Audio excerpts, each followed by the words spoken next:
Danes v novicah med drugim. 27. september je Svetovni dan turizma. Novomeška škofija ima novega škofa.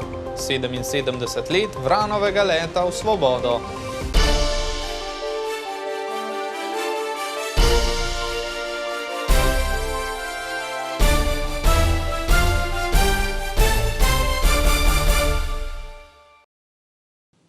Lep pozdrav! Danes obeležujemo Svetovni dan turizma. Zaradi znanih razmer je v zadnjem poldrugem letu na veliki preizkušnji. Vse več pa je ponudbe, ki vključuje aktivnosti na prostem. Današnjemu praznovanju so se pridružili tudi na novomeškem glavnem trgu, kjer so predstavljali ključne turistične produkte v regiji. Kot opažajo v novomeškem turistično-informacijskem centru, je to leto v primerjavi z lanskim po obisku boljše. Še vedno prevladujejo slovenski gostje, ampak se lepo tudi vračajo tujci. V bistvu so to predvsem Avstrijci, pa potem Nizozemci, tudi Belgijci so, nekaj je bilo Francozov. Pa zanimivo je bilo, da so bili tudi tiste čezmorski, so bili tudi obiskovalci. Letos odlično sezono beležijo v turizmu v Zidanicah, tudi na račun turističnih bonov. Ti turistični boni so naredili, bi rekel, dvojno dobro. Prvo to, da so ponudnikom seveda olajšali oziroma omogočili sploh preživeti te hude čase. Po drugi strani pa seveda, kar je mogoče še večja dodana vrednost, je pa tudi to, da so Slovenci spoznali, da se imajo lahko zelo lepo tudi doma. Ob današnjem svetovnem dnevu so se lahko obiskovalci spoznali z aktualno ponudbo v novomeški občini, kot so na primer izposoja električnih koles ali pa odprte zidanice. Načrtov pa na področju turizma ne manjka niti v prihodnje. Zdaj smo pravzaprav tik pred tem, da pripravimo martinovanje, potem advent, Novo mesto. To je pravzaprav zelo velik projekt povezan z natečajem, ko bomo Novo mesto popolnoma na novo okrasili, mu dali neke nove vsebine, želimo pripeljati pravzaprav ljudi iz cele Slovenije, da si pridejo to pogledati. Svetovni dan turizma sicer obeležujemo od leta 1980. S tem dnevom želimo turistične organizacije po vsem svetu poudariti vpliv turizma na družbene, kulturne, politične in okoljske ter gospodarske razmere po vsem svetu. Letošnji svetovni dan je potekal pod geslom Turizem za vključujočo rast.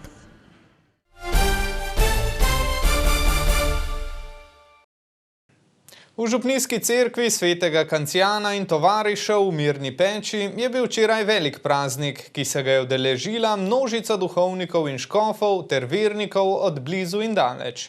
Mirnopeški rojak, monsignor dr. Andrej Saje, je po rokah glavnega posvečevalca monsignora Andreja Glavana, prvega novomeškega škofa, ter apostolskega nuncija v Republiki Sloveniji in krško-celovškega škofa prejel škofovsko posvečenje, 3. stopnjo svetega reda. Škofijo bo prevzel posest med jutrišnjo slovesno mašo v novomeški stolnici. 55-letni Andrej Saje izhaja iz župnije Mirna Peč. Po novomeški gimnaziji je diplomiral na Teološki fakulteti v Ljubljani, magistriral v Rimu in doktoriral iz cerkvenega prava. O posvetitvi v škofa se je med mnogimi zahvalil papežu Frančišku za izkazano zaupanje, da ga je imenoval za to službo.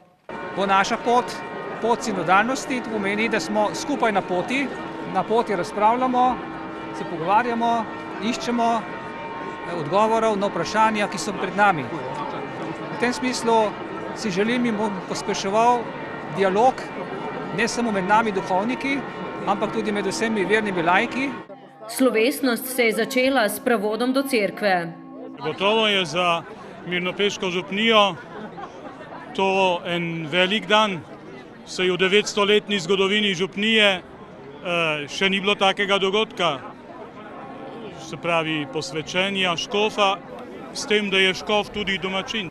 Od Sajeta, za katerim je 29 let duhovniške poti, mnogi veliko pričakujejo, predvsem, da bo deloval povezovalno. Poznam ga že od otroštva kot ministranta in potem, ko je študiral, zelo redo. Mislim, da bo izobražen, da bo ta prav, da bo povezoval, ja. Izredno smo ponosni, da smo dobili novega škofa iz naših krajev in da se je slovesnost, trajala je 2 uri in pol, zgodila v Mirni peči, je poudaril župan Andrej Kastelic. Tudi naši občani in vsi tisti župljani tukaj so kar nekaj dni tukaj pridno delali, da je tudi sama okolica, kot je sama cerkev, lepo prirejena in verjetno bo tudi gospod Škof ponosen, vendar potrebno bo dokazati, da smo ga tudi vredni. V imenu lokalnih skupnosti in županov je navzoče nagovoril Gregor Macedoniji. Izzivov je v današnji družbi veliko. In seveda predvsem tam, kjer formalne inštitucije na nek način odpovejo, lahko prihaja na dan tudi inštitucija, ki seveda ima v svojih temeljih nekako te jedrne moralne vrednote, s katero seveda lahko skupaj gradimo boljši vsakdan. Saje se je zahvalil tudi prvemu novomeškemu škofu Andreju Glavanu za vzpostavitev škofije in vse njegovo delo. Jaz mislim, da smo postavili temelje, da bojo lahko naprej delali tisto, kar morda nismo mi dovolj pozornosti posvečali. Sicer pa je bilo jasno razvidno, da gre za velik dogodek v tej manjši občini. Cerkev so svečano okrasili z venčki z bršljanovih listov, ki so jih spletle žene, postavili so mlaje, povsod sta plapolali slovenska in mirnopeška zastava. Vinogradniki so Sajetu v čas pripravili škofovo vino, članice društva podeželskih žena pa so gostom ponudile sladke dobrote.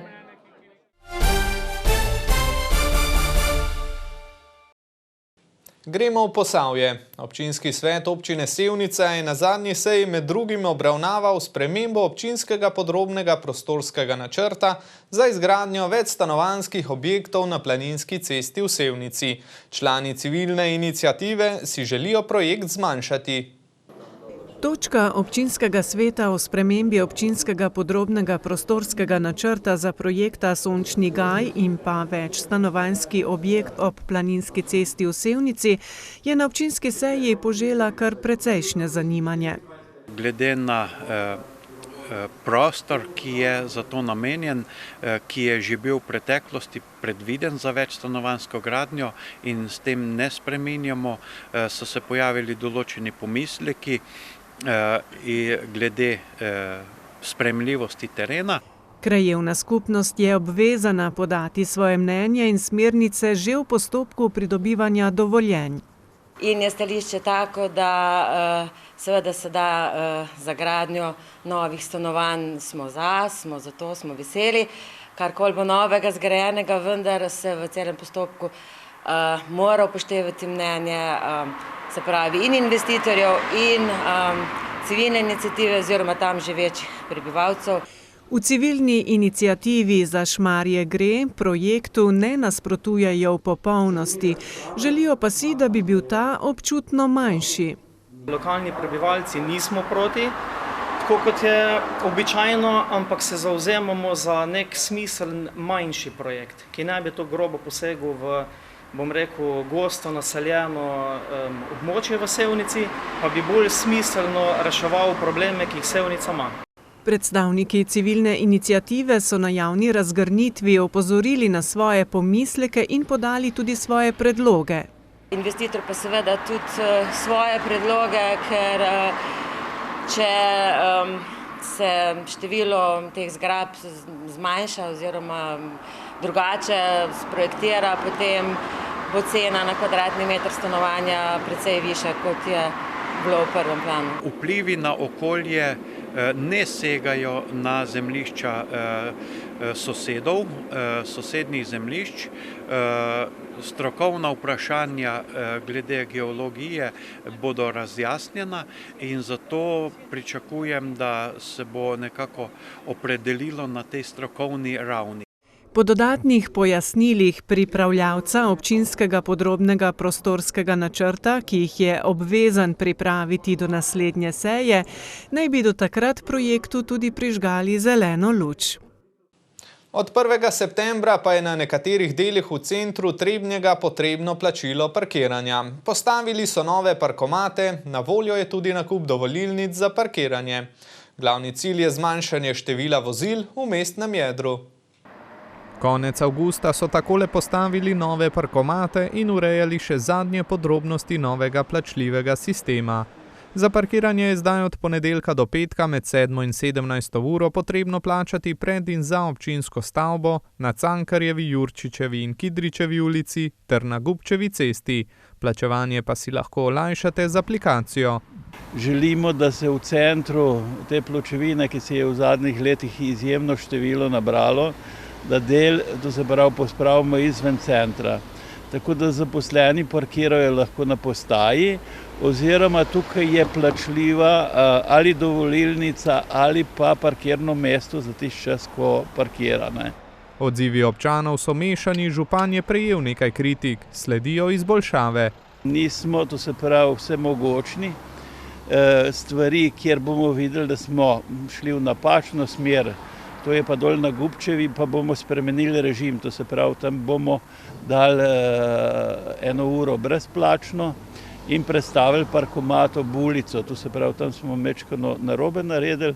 Z manj avtomobili bo središče mesta lahko bolj zaživelo, zaživela naj bi tržnica in še kaj, in to s sredstvi pridobljenimi iz parkirnin.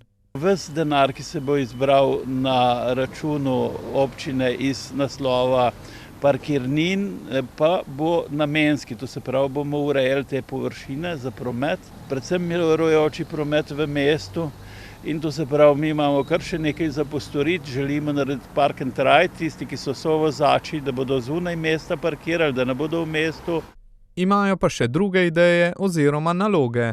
Želimo, da bi tudi pri večstanovanjskih stavbah, blokih v Trebnjem, to se pravi, uredili parkirno hišo, ker je danes število avtomobilov na družino še enkrat večje, kot je bilo pred desetletjem.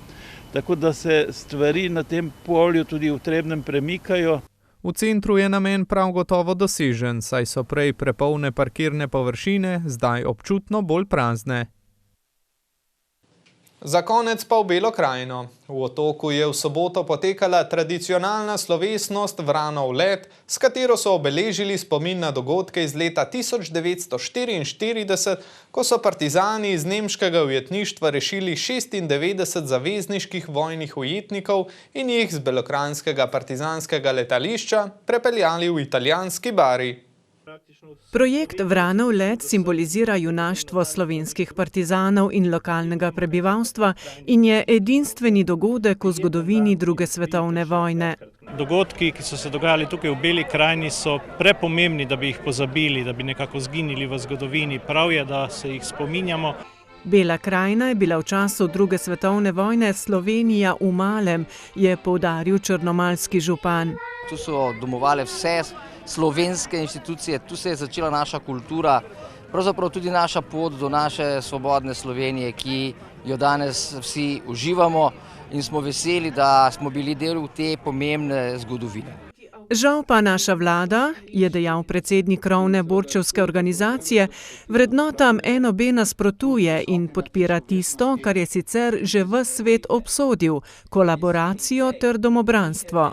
Vi veste, da kdor ne pozna in zanika svojo zgodovino, ni vreden svoje bodočnosti. Tako pač je. Vladajoča elita ima zelo neprimeren odnos, če porabi najlepšo besedo, kar jih lahko, kajti negiranje zgodovine je zavržno. Kar je v nagovoru izpostavil tudi slavnostni govornik in pozval k dialogu, za katerega pa sta, kot pravi, potrebna dva.